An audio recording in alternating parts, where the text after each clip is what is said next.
What's up, y'all? I'm Alan Hain, the Lawn Care Nut. Thanks for coming back for yet another week. So I don't know how it's gonna show up on camera, but I can tell you showing up in the real world, the lawn, she's looking dark, baby. I mean, I might even call this double dark. So I think that's probably evidence to the fact that I did get a little bit heavy-handed with the 002 microgreen, but hey.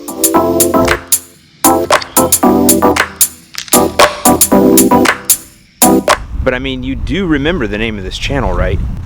Throw her down! Let's hope for the best. I mean, you didn't think I was gonna have a special guest come here. A special guest who is coming for the sole specific purpose of mowing my lawn. You didn't think I was gonna let that person see this thing not in at least the best shape I could get it in, did you? So there you go. Now just imagine what it's gonna do when we put some 1801 and Milo on it in a couple weeks. But anyway, that's not what we're here to talk about. What we're here to talk about is I need to prepare for the special guest. So here's how I'm kind of planning this out. And you could kind of plan this out too for your own purposes or whatever. But as I've told you, St. Augustine grass looks the best about 3 or 4 days after it's cut. I just don't like the way it looks when it's cut. I like the way it looks when it's just started to grow, where the blades haven't really gotten out of hand or gotten uneven. They're all still growing slowly together at that 3-day mark. I think that's a perfect look. And so if I'm gonna time it out, because that's where I actually want my special guest to be cutting at, is at the perfect look. I don't want them taking much off. I want them just to take a little hair off. So I need the lawn to be ready to cut when the special guest is here, but I also need it to be looking really good at the same time and not overgrown. Now, right now, I'm probably 1 day overgrown where I should be, and it's Tuesday. Special guest will be here Sunday. So I can't let this go until then, because that'll be too much. So what I'm gonna do is I'm gonna cut now today, Tuesday, and then I'm gonna cut again really early on Thursday, and then that way, tell me it's Thursday to Friday to Saturday to Sunday. Yeah, it'll be just about 3 days, and this lawn will be, it won't be ready for a cut, but it'll be ready for a show cut for the special guest anyway. Let's be honest here, all this special guest stuff is great, but I'm really just looking for more excuses to have to enjoy the mow here during the week. Of course, we can come over here and check on my little Brussels sprouts. So I've starved them for water today, but we did get rain last night, and so that's still wet. That sand is holding a lot of water, actually. So everything is wet. Here we go. So I'm not sure how many days it's been. I'll put it up on the screen here, but there's Control, RGS. It doesn't really look like anybody's moving yet. Hydratane, 3-ounce dip on the 901 Green Start, 6-ounce dip on the 901 Green Start, Milo, and Control. And once again, everybody's, a lot of moisture. So however, all this mowing talk, it lets me come up to a very important beginners type topic that I think we should just go ahead and mention. We can mention this as many times as we should, because there's so many new people that join this audience every single week. And that is the 1/3 rule when you're mowing. The quickest way to make a difference in your lawn, warm season or cool season, is during growth periods, which we're both in a pretty decent growth period right now. The best thing you can do is to mow properly. And when I say mow properly, I mean never removing more than 1/3 of the grass blade's length in a single mowing. The more you mow, the healthier it will grow. I mean, I've had people improve their lawns just by mowing twice a week. They don't want to measure their lawn. They don't want to understand the 1/3 rule, which I'll link in the description below to videos about that. What they want to do is they want to be like, Alan, what's the quickest way to help my lawn get better by mowing? And I'll be like, okay, fine, just mow twice a week instead of the once a week that you have. Even if that's not enough, it's still twice as good at what you were doing before, and you will see improvement for that. So I'm telling you right now, commit to it all during the fall here. Mow your lawn twice a week. Even if you don't think it needs it, mow it twice a week. If you're up north and you've got cool season lawn, Kentucky bluegrass, turf type tall fescue, rye, things like that, jack your mower blade all the way to the top, mow at 3.75 or higher. If you're St. Augustine, mow 4 or higher. If you're Zoysia, you're gonna be around that 2-inch mark. You could even push down to 1, and then Bermuda, you guys have all kinds of decisions that you wanna make. You can go as high or low as you really want to. Fun challenges exist for you, Bermuda, at any height. But the key to this little diatribe right here is mow more often. The more you mow, the healthier it will grow.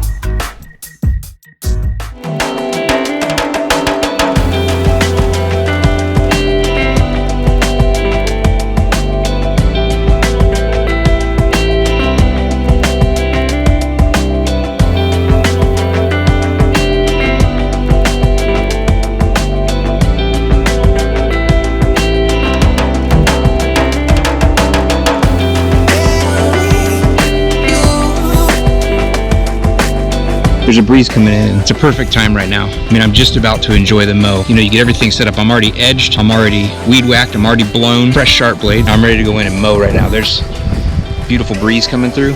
These incredible times we live in, my friends. Enjoy the mow.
Hey, what's up, y'all? All right, well, so the stuff you've just been watching was filmed all on Tuesday, and today is now Thursday, and I'm back at my work here.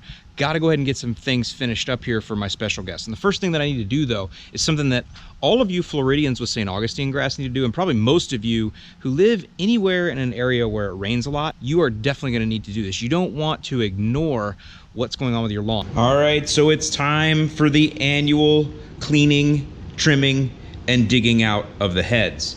And if you have a grass type that is rhizomous or stolonous, is that a word? Stolonous?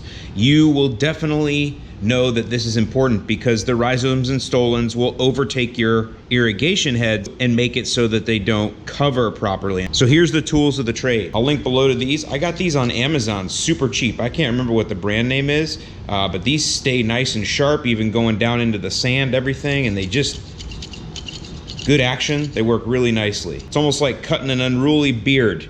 You're gonna go in there and just start hacking away with these. Also, just having a good knife or blade on hand that you can use for digging around and rooting around is always a good idea. This is really the main tool you're gonna use. This is a drywall saw, and you're gonna use this to go in around the existing donut. And I'm telling you that all of you have a donut. If you don't have donuts in your lawn, I mean, you're missing out. But you're gonna use that to pry out and saw around and free up the existing donut, and the idea is to raise it. Need a little something to sometimes pry the donut out. Again, you got plumbing underneath all this, so you got to be careful.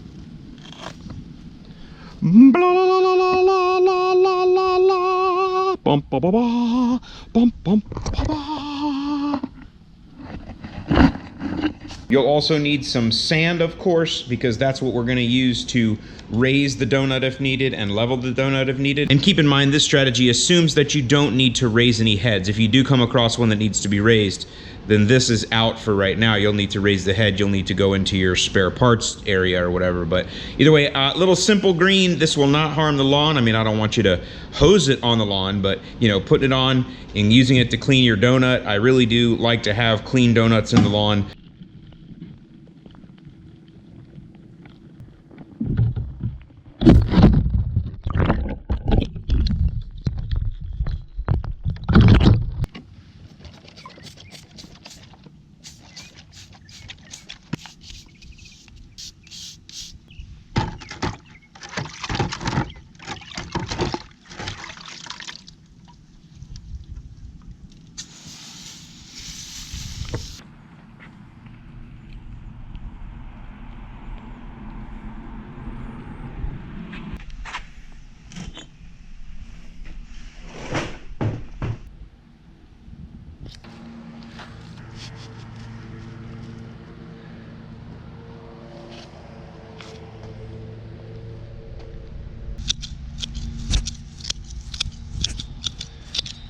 There's a rainstorm coming right at me. Woohoo! Let's get in, boys. Rainstorm is coming in.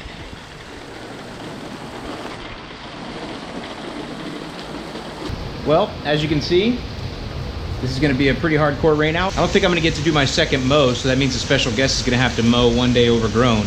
But I will get the sprinklers dug out at some point, and I'll get my prodiamine down too. I have no choice there. I mean, I gotta have some kind of tip in this video. People get angry.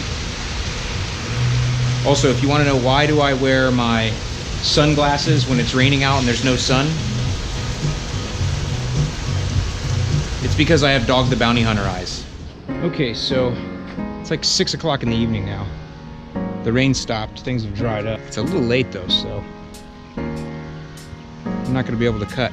So special guest is gonna have to cut. It's gonna be probably one day overdue when special guest cuts, so it's not ideal, but that's what we're gonna be. Also was not able to get all my sprinklers dug out, but I can mess with a little bit of that tomorrow if I get my editing done. I would like to get that done. Have those looking clean, at least most of them, but that's the idea. See, that rain seeded that in there real nice.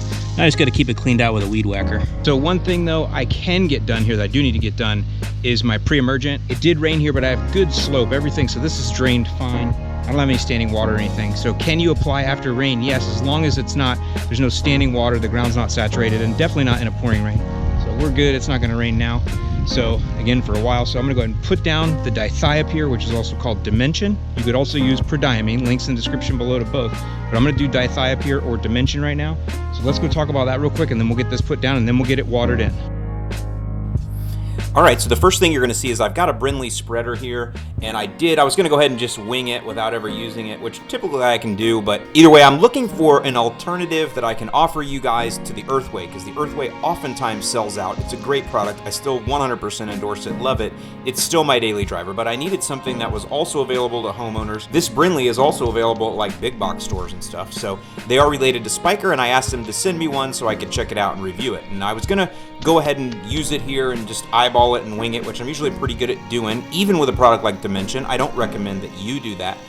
But I didn't have the handle adjusted properly. It's adjusted for someone taller than me, and I can't get it through the lawn. So I needed to go ahead and just regroup, get the application down. I'm going to readjust this handle and test the Brindley in full force later on, especially once I get out of my FERT restrictions and I can use it to throw down some Milo. Now, if you have my Pre-Emergent guide, which is free to you, click the link in the description below to sign up for my newsletter. It's part of our starter pack guides. There's a whole bunch of guides in there, and there's a Pre-Emergent guide, and fall Pre-Emergents are addressed. So in the guide, I recommend you use Pre-Diamine warm season turf for this final application here. But I'm using Dithiopyr today because I've got this bag and it had a hole in it, so I decided to go ahead and use this so it doesn't leak all over my garage. So either way, that just tells you they're both interchangeable. Again, I'm using Dithiopyr here, also called brand name Dimension. Link in the description below to this exact product. Cool season friends, you can put down a fall application of Dithiopyr as long as you did not put down any grass seed, and the reason you would do that would be to prevent Poa annua in some cases, although it may be too late in a lot of areas. But the other thing would be henbit, which is a weed that's coming up now that's a winter annual that you'd be able to stop. A lot of you guys in the spring will confuse that for Creeping Charlie because it has a purple flower. My warm season friends, we've got all kinds of things that can happen to us over the winter, because you need to realize that even though your lawn may go dormant, the soil does not, and that's where the weed seeds exist. So you want to put down a Pre-Emergent to hedge yourself against all kinds of crazy things that can happen over the winter, including long warm days that come out of nowhere. South Florida, for sure you need to do this, and you may even consider using Pennant Magnum if you have not already exceeded your yearly maximum.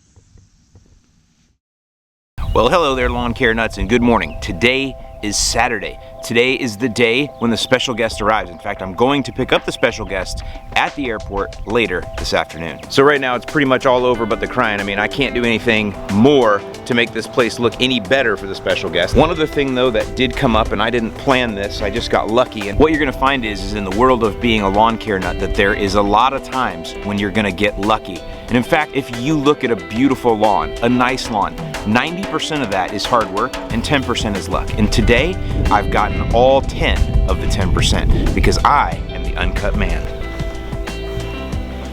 Now this is with the bad sun angle. Let's go turn it on to the good sun angle.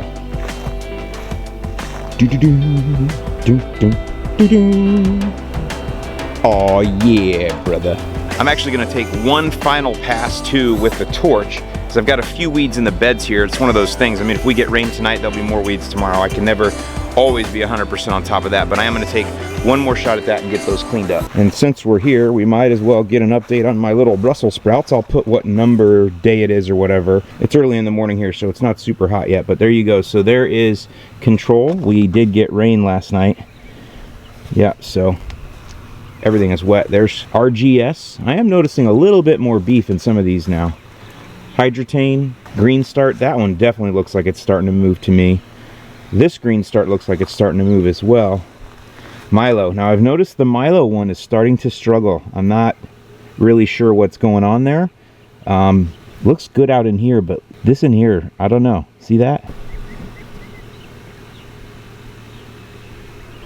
And then of course here is our final control. So we'll keep looking through this very largely unscientific study, but you know, again, my big thing is we're gonna let these go for a while. We're gonna do some more treatments to them, and I'll share that with you coming up. It's not been long enough for me to do anything else to them yet. Speaking of that, I am gonna link in the description below to a video that John Perry put out where he talks about some of the university studies that have been conducted on his products, the Greene County products, the Next products, whatever you wanna call them. I'm gonna link the description below to a video where he talks about some of the studies that have been done on their products and what the results were. Also, I've been mentioning the last couple weeks that I've been testing out hose end sprayers. I am gonna do a full review of these. I've got a couple different ones, but I wanna let you guys know, I do so far like this Chameleon the best. It's got a little bit of a weak stream to it, but that's okay. That just makes me pay attention a little bit more. And I also think it has something to do with this right here, this quick release. I think that slows the flow down. You guys let me know. But either way, it flows all of the Next products perfectly. Even the thicker ones flow really nice, like the Humic 12 and that. So that's the one I like so far. We'll be doing a full review on it, as well as giving this another try. I got a brand new one. A few of you have written in and said that sometimes they're defective or whatever, so I just ordered another one. We'll try it. They're cheap. This thing looks like some sort of a Star Wars character, doesn't it? That's the horn on the top of a Star Wars character's head or something. Okay, also lawn journals. We do have a few of these left, just a few hundred left. Some of you had asked, hey Alan, you know, I don't want the Fert Life sticker. We had them like bundled with the Fert Life sticker, so we have now separated them. You can get a journal all by itself. Click link description below. I keep these just blank inside because the idea is not for me to write in here to tell you what to do. The idea is for you to write in here for yourself so you can remember what you did and record the results. So if you do want an official lawn journal, click the link description below, pick one up today. So there you go, guys. There's everything I got going on this week. Again, I am on my way right now to pick up the special guest. So if you do want to follow along live with me and the special guest all throughout the weekend here, follow me on Twitter and Instagram. I'll put the links in the description below. I'll put them up here on the screen or whatever. And that way you can follow along live. Otherwise, you can see the video when it comes out later on next week. With that, I'm Alan Hain, the Lawn Care Nut. Thanks for watching, and I'll see you in the lawn.